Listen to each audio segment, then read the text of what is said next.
delighted to be here in the next part of our series, looking at radical old ideas and how we can be inspired by them as we start to rethink our financial system. I'm delighted today to be speaking to Professor Tim Jackson, who is a director at the Center for the Understanding of Sustainable Prosperity and the author of the new book, Post-Growth: Life After Capitalism. If you haven't yet got it on your bookshelves, go out and get it now. It's an amazing read. So before we come on to Tim and talk more about his book, I just wanted to do a very brief introduction. And Tim, welcome to this forum. Thank you very much, Kaisie. You're very welcome.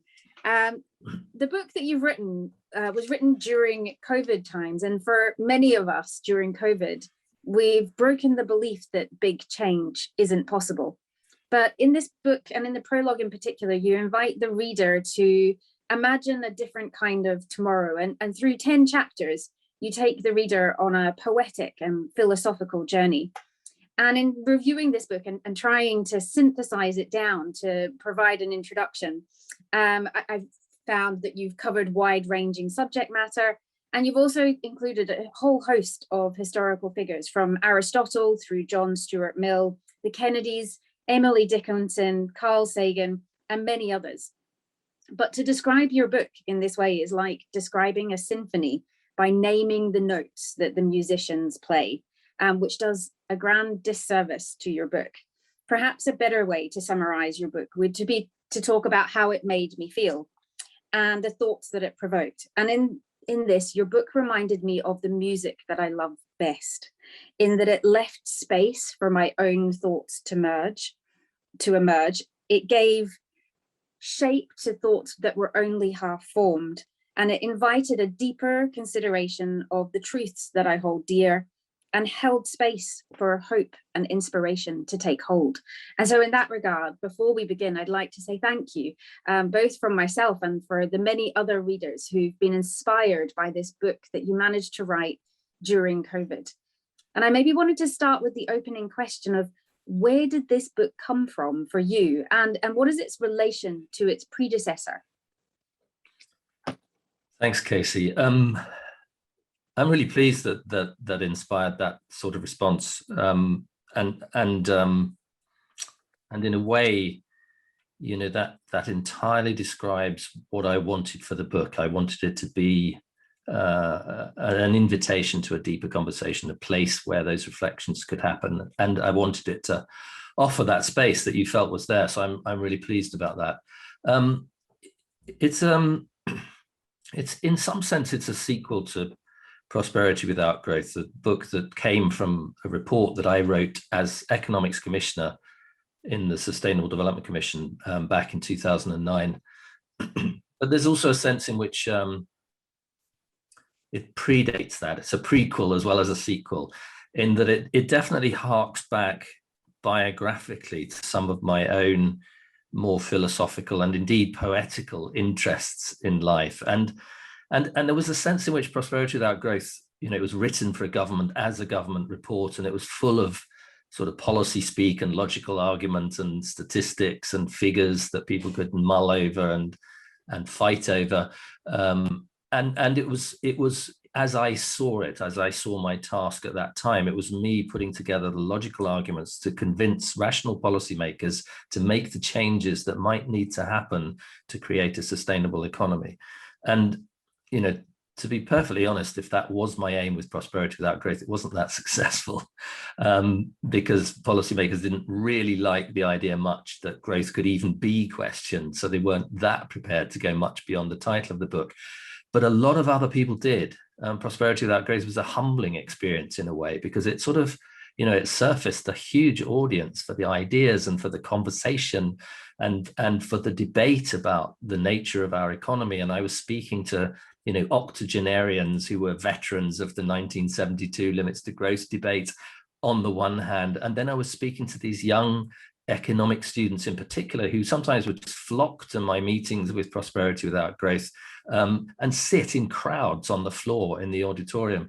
And on all of that, I just found, you know, really it inspired me in a sense to want to write something for those people, not for government, not for policy wonks, not for statisticians, not entirely basing everything on rational, logical argument, but bringing in some sense of the spirit of the human soul and some poetry and some vision, in order to do exactly what you said, at least for you, the book did, which was to kind of inspire that deeper conversation I think we need to have about how we want to live, very broadly put, what kind of society we want and what kind of economy might get us there. Such great beginnings, and it does sound as though it wasn't something that was just conceived, but is perhaps a culmination of many years of reflection. Let's get into the book. So I think as I was meandering back through it, and for those of you who saw before, I have many post-it notes sticking out of the book, and I found it really hard trying to go back into the book to tease out components, because as I said, it hangs together like a piece of music, and in some regards you can't unpick it. But in trying to do so, I suppose I've come up with a way to kind of focus in on a couple of different topics. And the first 3 chapters really struck me as really focusing in on the conceit of capitalism. And helpfully, you speak of one of our favorite historical economists, Adam Smith, and reiterate one of our beliefs, which is that he has been woefully misinterpreted, and that he didn't mean that we should have the invisible hand of the market trample all over human hearts and the world. And I wondered if you wanted to just pick up on some of that and, you know, link it back to one of our beliefs, which is around the need for a reimagining of the markets and the need for a reassertion of the moral compass. And I wonder if you could touch on as well, there is an element of suspiciousness or disbelief in the Davos set and this kind of new extolling of the virtue of stakeholder capitalism. Why are you so down on that? And talk about Adam Smith as well and what he means to you.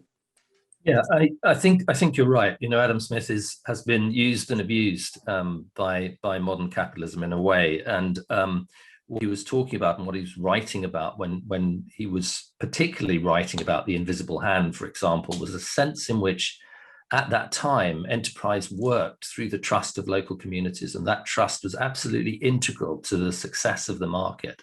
And as soon as you begin to remove that trust, as soon as you begin to remove those social relationships from the market, actually that's when things go wrong. And Adam Smith was absolutely blunt about that. I mean, they're wonderful florid prose passages that mirror things that Marx wrote, you know, 100 years later, in which he talks about how there's a set of people who are quite willing to deceive and dissemble in order to pursue their own self-interest.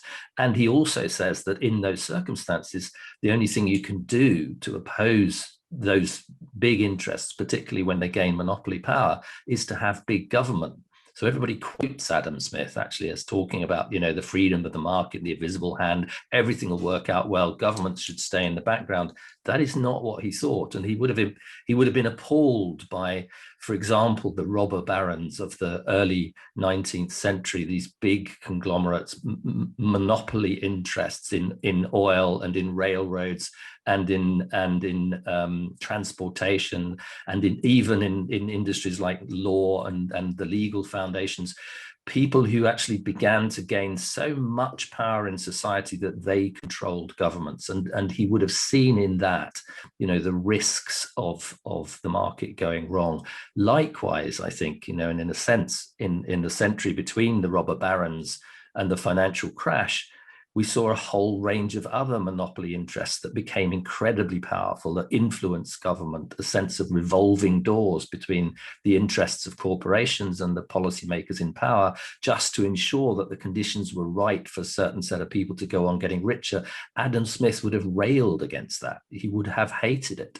And his moral philosophy was built around the idea that the market only works through a perspective of trust and community and knowing each other in context. And it's that knowing each other and that trust that prevents us from cheating and from monopolizing markets and pursuing unrestrained self-interest. So that's, you know, I think that's a really important point.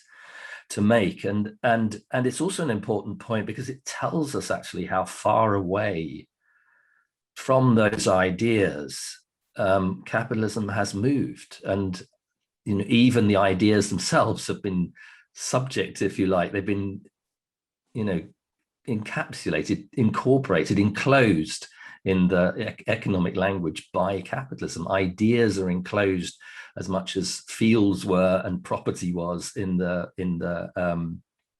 during the Renaissance period, as much as resources are from the 19th century onward, as much as land is today. And the enclosure of ideas is a very dangerous thing. It prevents us from seeing clearly. And so, we need, in some sense, to go back to that old Adam Smith and understand his moral philosophy and his understanding actually also of society.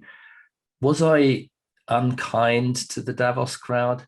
I was tongue in cheek, I think, with the Davos crowd. I wrote a longer version of that prologue for an essay, actually, celebrating the kind of 50 years of the World Economic Forum, which is published in a wonderful book of photographs called Davos. Davos is a Verb, by Jules Spinach, who was the photographer who lived in Davos, and his photographs are actually a kind of homage to Davos as a place and Davos as a concept and everything that's gone on there over 50 years. And I suppose, I would say I have a slight mistrust of those big interests in capitalism coming along late in the day, under pressure actually by, for example, 15 and 16-year-old school children who also turned up in 2020 to make their voices heard. And in response to that, sort of adopting a tone of moral remorse and don't worry, guys, it's going to be okay. Capitalism is dead as we know it, but long live capitalism. Shareholder capitalism is dead, long live stakeholder capitalism. Selfish capitalism is dead, long live altruistic capitalism. Capitalism for money's sake is dead, long live capitalism for a purpose, with purpose. And this sense that I have of it, and partly it comes from my own background in the sociology of science, is that if we think of capitalism as a kind of scientific theory, what we're looking at the moment is what Kuhn would have called auxiliary hypothesis, because the theory isn't quite working properly. So you have to come up with some addenda that sort of try to make it work.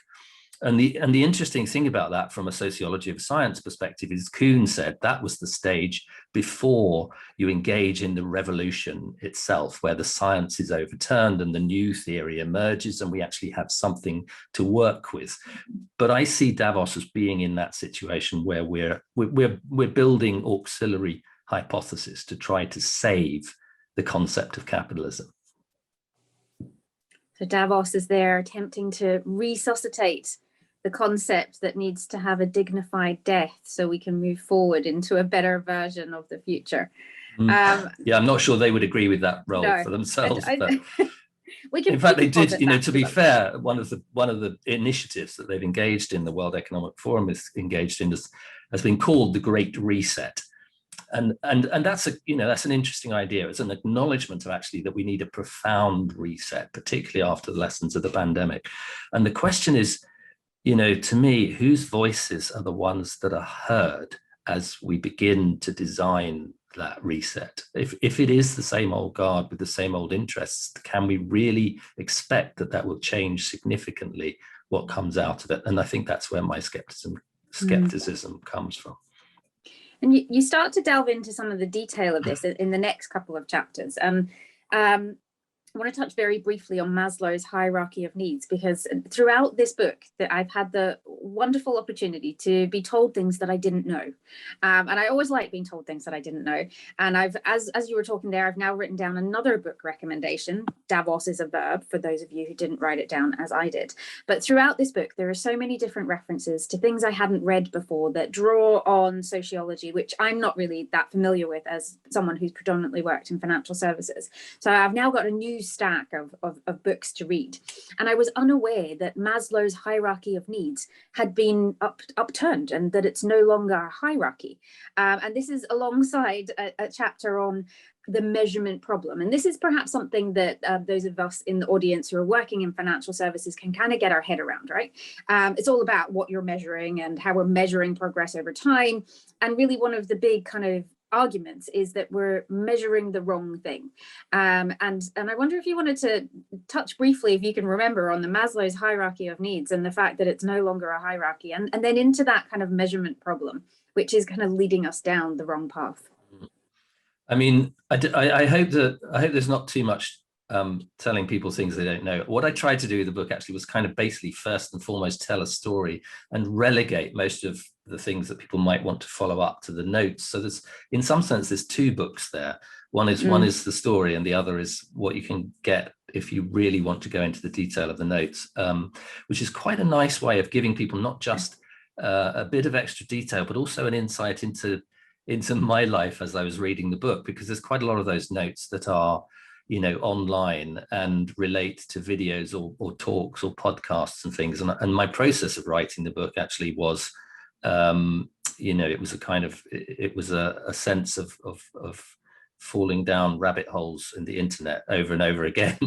And I could still do it. You know, there's some bits there, some YouTube videos, for example. There's a YouTube video of Nina Simone singing "Why the King of Love is Dead" 3 days after the assassination of Martin Luther King. And I just would go back to that video over and over again, because there's something inspirational about those kind of moments in history and the way that art can convey them to us. So that's a, you know, it's a whole other book there. I kind of think if anyone's listening, there's a fantastic sort of Adam Curtis style documentary that is just putting those bits together through the book and creating the narrative of the book, but in a visual and in a sort of almost an artistic form, a creative form. But on Maslow, actually Maslow himself, you know, in his early writings, suggested a hierarchy. It's one of those things that happens to these really important bits of work, you know, like as with Adam Smith, in a sense. People listen to one message out of Adam Smith, one metaphor, even just a couple of words around the invisible hand, and that, you know, that has a life of its own. It goes out into society and people transform it into what they want it to be, which can be a million miles from what Adam Smith said. And the same is true really of the hierarchy of needs in Maslow. I mean, Maslow did at one point earlier in his writing talk about it in a way that suggested a hierarchy. But by the time he was writing later in his life, actually he portrayed that hierarchy very much as a duality. So yes, of course, we have these material needs that are basic to our physical functioning. But it's not a question of, you know, we do that first because we're animals and then we do the other important stuff. It's that these things sit side by side with us. Our social relationships are absolutely integral to our physiological maintenance. Our psychological needs, our higher needs, our needs for meaning and purpose, they don't come in after we've satisfied our need for food. They come in pretty much alongside that and at the same time. And there's some wonderful sociological work which kind of suggests, you know, that this is not just a nice theory. This is a reality, that there were people starving in a Latin American country at the point at which Europeans were beginning to import potatoes to them.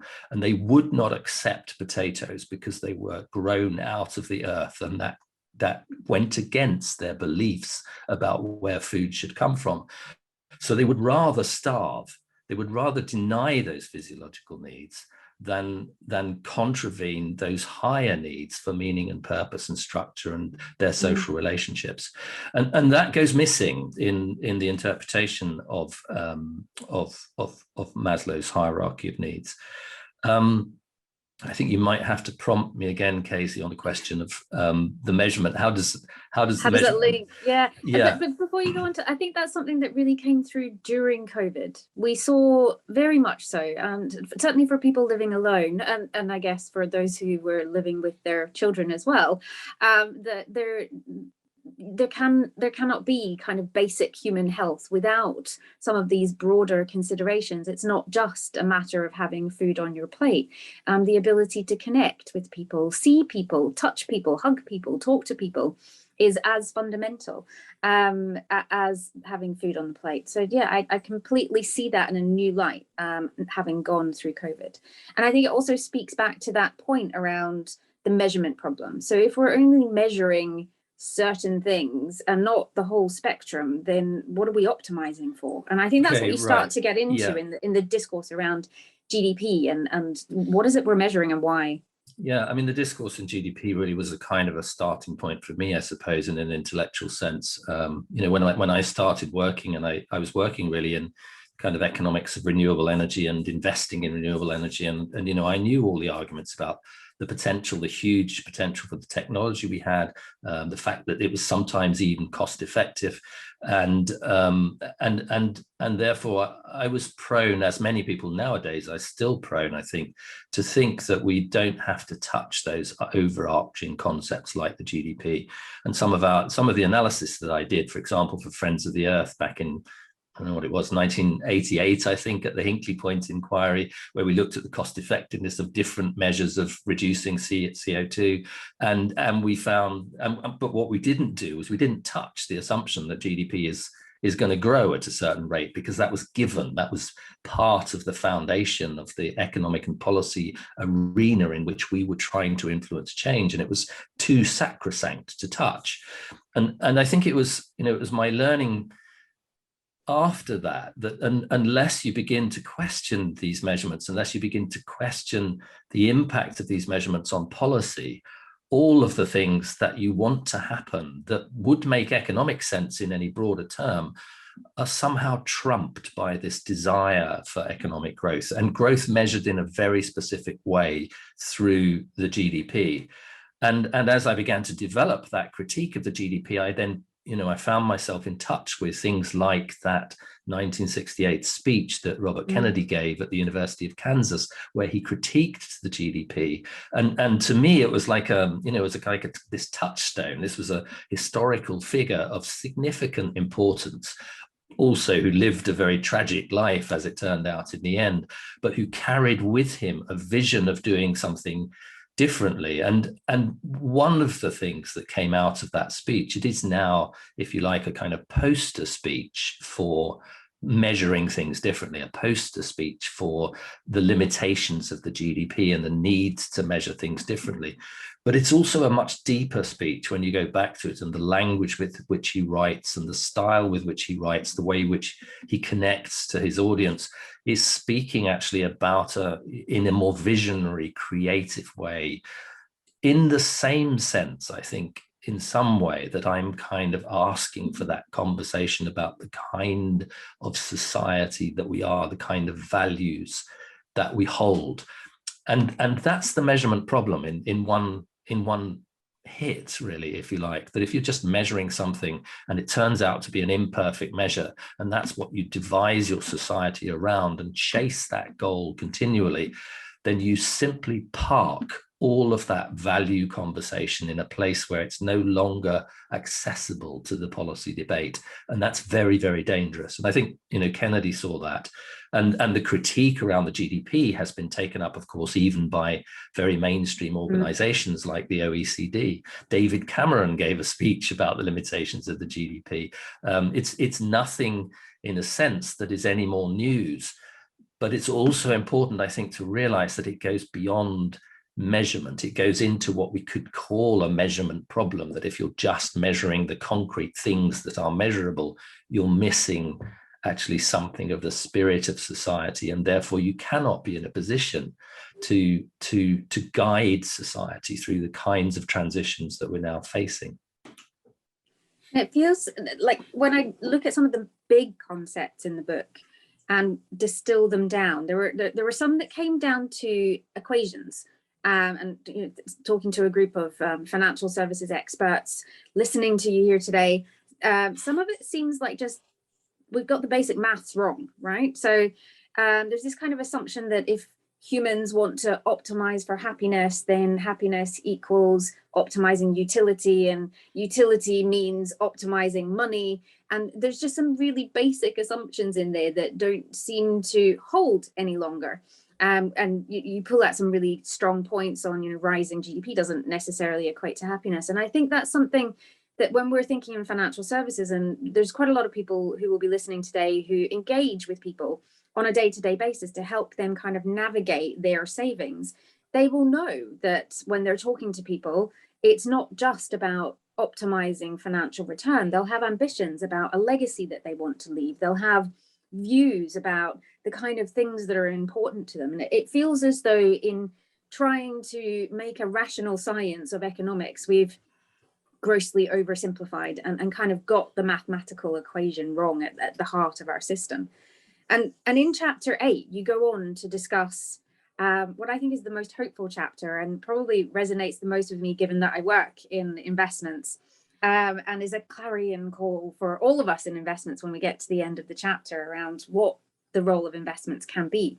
But you talk about and explore the meaning of investment, and about it being not just the movement of financial or capital, but the kind of creation of future, that it's a truly creative act to be investing.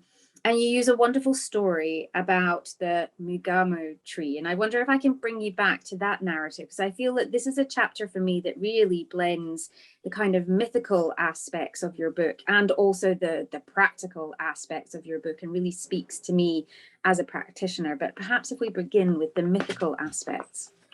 Yeah, I'm really pleased that you enjoy that chapter.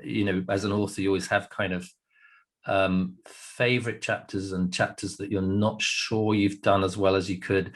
And chapter 8 for me was always one where I was not sure I had done as well as I could. And I can't really place that, but it could be in a sense that I was writing a long way from home in that chapter. I chose as my character, I chose the environmental activist Wangari Maathai, and as the subject matter, I talked about the Green Belt movement in Kenya, and it was a place where I had come across that work, and I was inspired by that work for a long time, and it was a moment, a kind of a sort of a realization in a way that her journey and that journey in that chapter spoke to so many of the issues which have plagued investment, that investment under capitalism has been corrupted by short-term returns, by regulatory structures that allow the winner to take all, by a sense almost of creating a gambling casino where it's about luck and ruthlessness.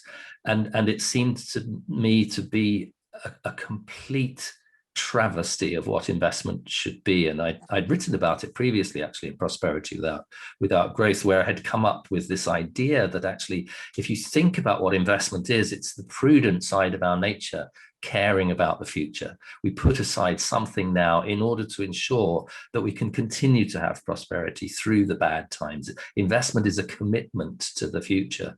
And the story of Wangari Maathai, and particularly what she did in the Greenbelt movement, where she galvanized hundreds of thousands of women, poor women across Kenya and then later across Africa, to take command of their own fate, to not accept the power imbalances that worked against them, to take, if you like, control of their own livelihoods by doing a very, very simple thing, putting aside some resources now to protect themselves in the future. And those resources were all very, very simple around the planting of trees. If you take the time to plant this tree now, then in 20 years' time, your soil is stabilized, your magumo tree is fruitful, the roots of the magumo tree drill down into the earth and they release the spring waters that are there that provide you with the drinking water for your family. And all of these things happen because you've invested your time and your energy into a very simple task now that is about protecting your future. And so that, to me, that was this, it provided me with this this wonderful sort of metaphor for that idea of investment as commitment. And it also, of course, it places the question of ecological investment right at the heart of what investment should be. Because if we're not investing in the integrity of our ecosystems, if we're not protecting biodiversity, if we're not protecting our forests and our land and the quality of our soils, we are ultimately undermining our own future. And that's what you could see in post-colonial Africa in the time that Wangari Maathai was working and writing and acting in the community to create that real change, that real commitment to the future. I think the favorite line from this chapter, and I don't know, I'm going to have to put it on a business card or something, because I think it's a great mantra for everyone working in investments. And you've said some of it around investment is a commitment to the future, our own future, our children's future, perhaps even humanity's future. But ultimately, for me anyway, investing in a future worth living in is perhaps the only way to render our lives meaningful today. And I thought that was an incredibly powerful comment. And it came fast on the heels of, and I'm going to get the Greek mythology wrong, about the man looking to today and the past and the future and linking it all together. But I think we're now at this critical juncture in time. We're at this decade of action, right? Where we not only need to have an eye on the past, but really a very clear view on the future as well. And it's much more important and critical than it was before. And I think that's one for all of us in the audience today as well. We're all in our roles in organizations at the moment, caught up in the thinking about the here and now, but remembering that actually we have this huge commitment to ourselves and our next generation and the future of humanity to think very carefully about where we allocate capital as we navigate this transition.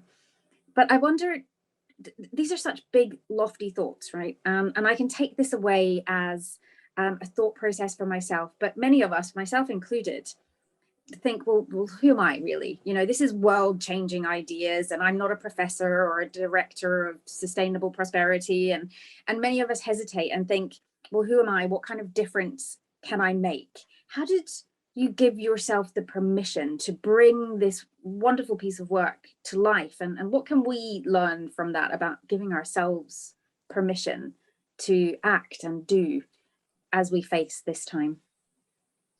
Yeah. I think I gave myself permission accidentally. I think I'd like to believe that I was, brave enough, visionary enough, and good enough to have that right to a platform. But a funny thing happens when you're writing, really, that you have to kind of go away to a space where it's you, your thoughts, this huge literature, this knowledge of my professional life, and when you're trying to distill that and do it justice. And I think, in a way, I would say probably what gave me the permission to do what I did with that in those circumstances was pandemic. It was lockdown. Things were different. I wasn't called on to be a professional professor in that outward sense. As much as I would normally be. I saved a lot of time because I wasn't traveling around being important as we all did to some extent. And what we found in the space that was left behind was something that could afford to be more honest, that gave us permission to be more honest. And there's very definitely a sense in which the book became a sort of product of that period of time, which was outside the ordinary. And I think, I've always felt that and this is really just speaking for myself, that any creative product that I've ever been engaged in, whether it's been in sustainability or in my other life, which previously was in writing plays, that the space away from the world, this space out of the noise, the space out of the kind of ordinary bustle and hustle of our lives and the pressures that creates, is like the springs that come up from beneath the magumo tree. That it's a place of clear inspiration, nourishment, and vision.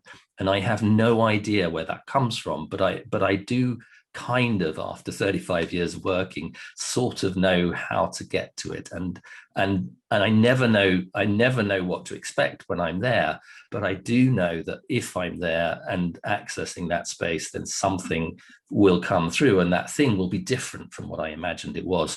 So I do, and I feel one of the stories in the book captures this for me, which is the story of Thich Nhat Hanh and that sort of Buddhist perspective on what life is about. And there's a very practical element to this for me. It's not about the religious side. I'm not a fundamentally religious person in any institutional sense whatsoever, but the insights of Buddhism, and in particular that Tibetan Buddhism, that Vietnamese Buddhism that Thich Nhat Hanh brought into the world and created his activism around, is a very pragmatic one. It's about finding two kinds of spaces, really. One is that space where you can hear the wisdom and the vision that comes from the clear spring water that bubbles up out of the earth. And the other is the space where you can act on behalf of that vision. And I think, it sounds a little too grand, really, in some ways, to explain the process fully, but it's as close as I can get to saying how it works for me. And I should also say that it doesn't work all the time. It does depend on circumstance. And I think, in a way, the book comes around to the idea that for all of the large scale changes that are needed and the actions out in the world that are needed, that process starts with a very simple exercise like awareness of breath and that sense of space right in the center of our own individual lives. And from that process of centering, and Thich Nhat Hanh is, fascinating to watch some of his videos when he's talking about that, because of course, as he's talking about it, he's also doing it. So you see somebody exercising that ability, that right to be inside your own breath and aware of your life, and from that place to act and those actions to ripple outwards in the world in ways that you can't predict and that don't belong to you, but are very much a part of our human relationship to each other and to society. I think the example that you used there, when I was reading it, and I think I've made notes at the back, it led me to the conclusion that the superpower that you come away with in that kind of centering process is a remembering that you are enough. And in that remembering that you are enough, a recognition that what you have is enough. And that is like the superpower antidote to kind of the over-the-top consumer capitalism that we have, really trying to get at the heart of the human psyche at the moment, which is not about recognizing enough. It's really about battling that concept of even having enough with the concept of more, and this concept of more everything, right? Endless growth, forcing itself upon a finite planet, and us measuring this endless growth in a way that doesn't reflect the things that are true of us.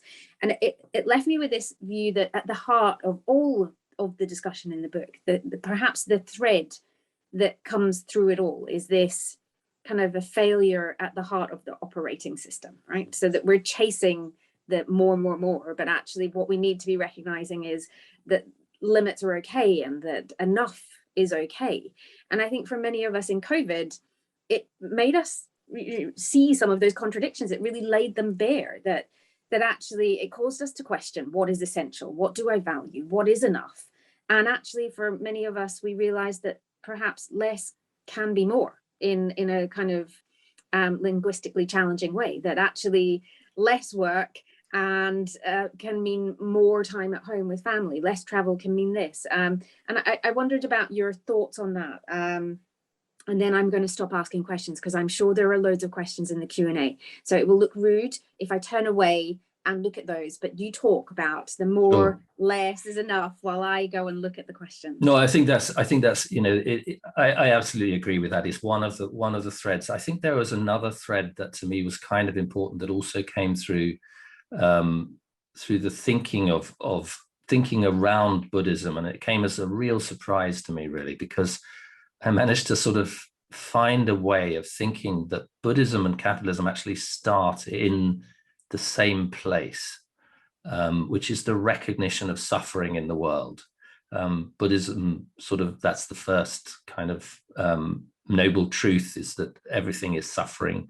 And capitalism starts from the point that everything is struggle, and that the best way to overcome struggle is through competition.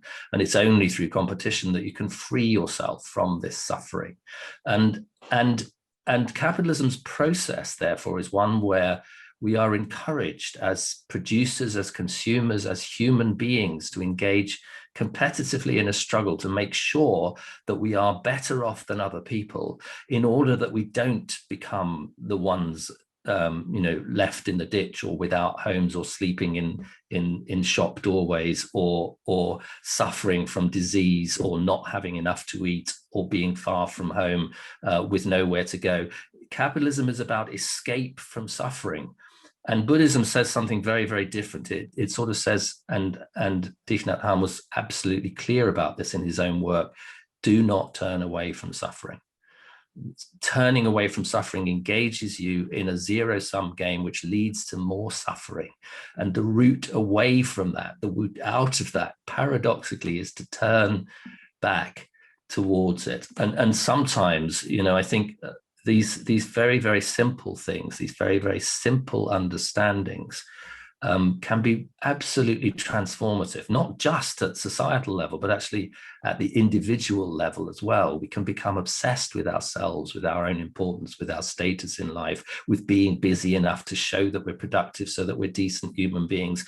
And that's the thing that will allow us ultimately to reach these new heights and escape. And, we see that, I think, in the psychology of all of our robot men who are busy trying to get off planet Earth and go to Mars or the moon, or to create colonies in space, is this sense of, it's not just growth that is about, pursuing ends on the planet. It's a kind of existential anxiety to get as far away as possible from the suffering.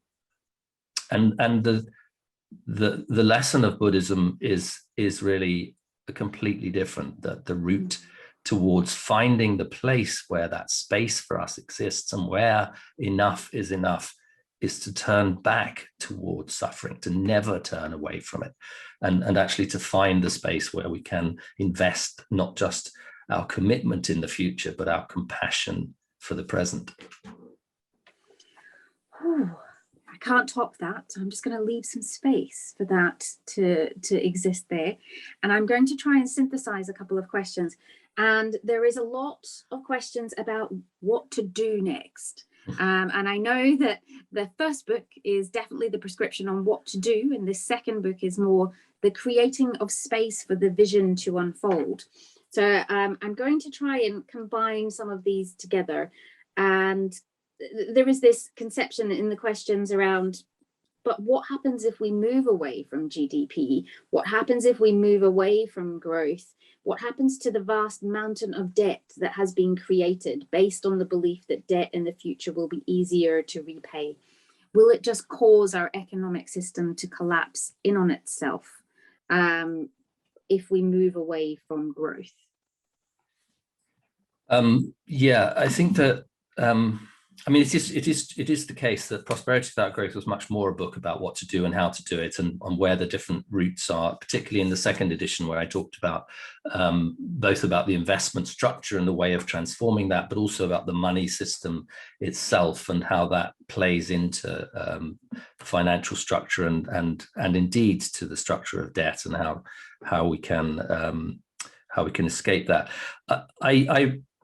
I'd like to say that just in passing, really, that although most people who've responded to post-growth have sort of been quite similar in the sense, well, this is lovely, but what do you do? I'd like to say that hidden in it if you look closely enough, actually is a huge list of things, which is to me is a distillation of all the things that I've learned over my professional life about what we do next.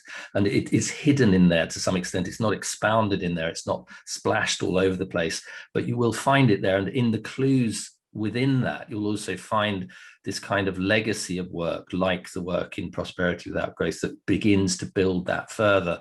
And to some extent, that's what we're trying to do in CUSP as well. Our work in CUSP is about the nature of a post-growth economic system, how questions of debt and the distribution of debt might play out when growth rates are not happening as we would want them to be or expected them to be in the past, and what kinds of mechanisms we can put in place to ensure that a transition doesn't just collapse our economy. To me, that's the biggest, huge challenge. And it's a challenge that is nothing to do with taking a different perspective on sustainability or the economy, because it's already happening to us, particularly in advanced economies. And so there's an urgent need to think about the structure of this new economy and how to support it. And many of the recommendations about the way that we tackle debt, where it's distributed, what government's role in it is, what the role of government money is, and that's a place where we learned through the pandemic that the role of government in relation to money is huge potentially, and governments acted suddenly in ways which were completely outside the pale in the ideological position that governments were supposed to have taken in the past. But it allowed us to support people's livelihoods, to cancel some debts, to go out and build hospitals, to reorient production supply chains. And that happened overnight. That control and that influence that government actually has and has a sovereign right to in the money system is going to be absolutely key to our futures. And then it's also perhaps worth saying that, from time immemorial, the idea of jubilee, the cancellation of debts, has been recognized as an absolutely essential feature of any system on which bases itself on debt, because debt becomes uncontrollable, it becomes socially undesirable, and ultimately, if you don't have some mechanism for rectifying that, then you lose actually, social control and social stability as well. So they're not easy questions to address, but in a sense, the dedication of our attention to them at this point in time has a lot to build from. It has a lot of structural input from wisdom that is part of what I've tried to put in post-growth. A question on the word growth, and it is one I was pondering as well. So I'm going to read the question and then maybe probe a little bit. So why is growth seen as linear? I constantly grow as a person, but not in height or width, but in wisdom, perhaps. Shouldn't it be the same for any kind of growth? Is it the notion of growth? Does it come back to this measurement problem? And maybe growth, but measured in a different way, would be okay? Yeah, I think in some ways it does. I mean, it should be said really that the critique is against a particular sense of the way in which our economies are seen to grow and it's believed that we need to grow them in that way. So that, and interestingly, actually, most economists don't think of growth as linear. They think of it as exponential.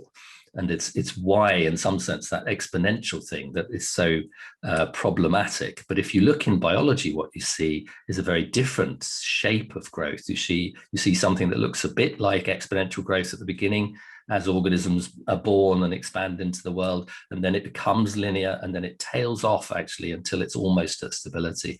And that sense of growing up comes very clearly from any metaphor that you look at in any ecosystem or any organism that is mirrored in the natural world.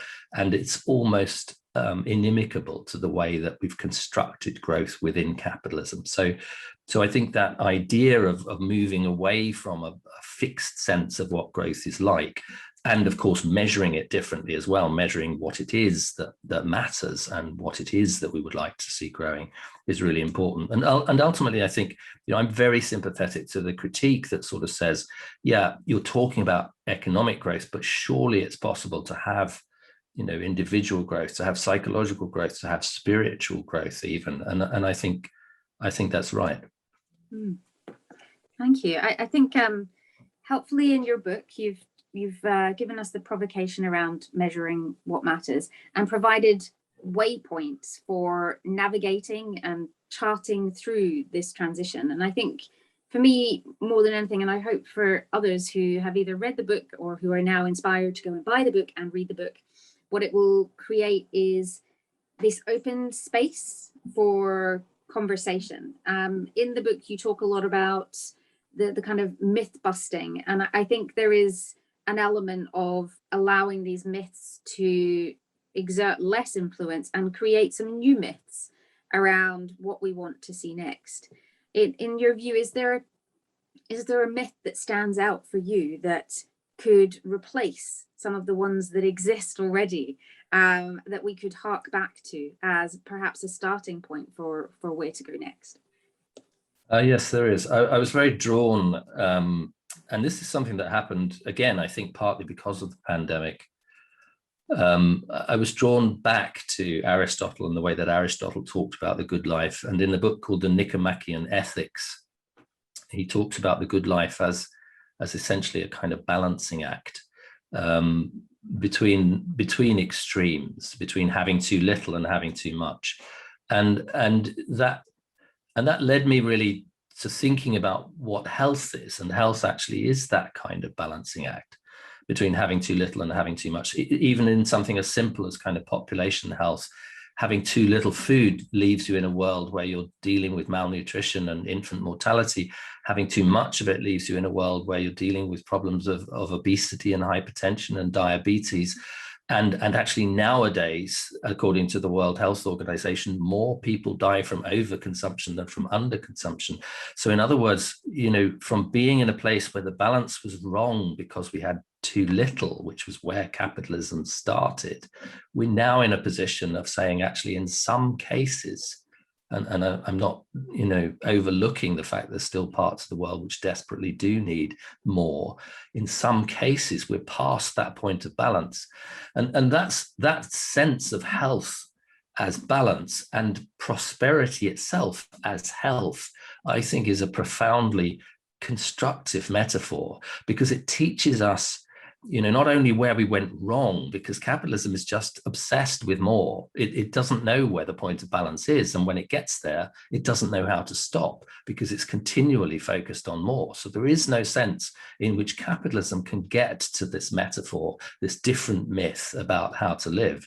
But if we go back to that sense, and as I said, it was very much triggered by the fact that we were in the middle of a health crisis, that if we go back to that idea that prosperity actually is about health, is about balance, then we have a very different lens through which to look at how we see progress, not just in society, but at the individual level. And that, that striving for balance is at the heart of the lessons that Thich Nhat Hanh was talking about through Buddhism. It's the heart of the lessons that Wangari Maathai was talking about with the Green Belt movement. It's at the heart of what we need to do in order to return human society into a balance with nature that can see us past these ecological crises.